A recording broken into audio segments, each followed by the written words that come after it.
જુઓ, અહીં આખી વાત એકદમ સ્પષ્ટ થઈ જાય છે.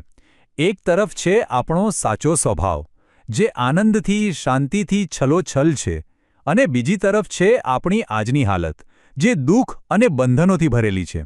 તો આટલો મોટો તફાવત કેમ? બસ એક જ કારણ છે: આપણું અજ્ઞાન, જે આપણને આપણા સાચા સ્વરૂપથી, આપણા આનંદથી દૂર લઈ જાય છે. અને શાસ્ત્રોમાં આ અજ્ઞાનને એક ખાસ નામ આપ્યું છે: અવિદ્યા. હવે અવિદ્યાનો મતલબ એ નથી કે આપણે ભણેલા ગણેલા નથી. અવિદ્યા એટલે આપણા સાચા સ્વરૂપને, આપણા આત્માને ભૂલી જવું અને એવું માનવા લાગવું કે આ શરીર જ બધું છે અને બહારની દુનિયાની ચીજવસ્તુઓ આપણને સુખ આપશે.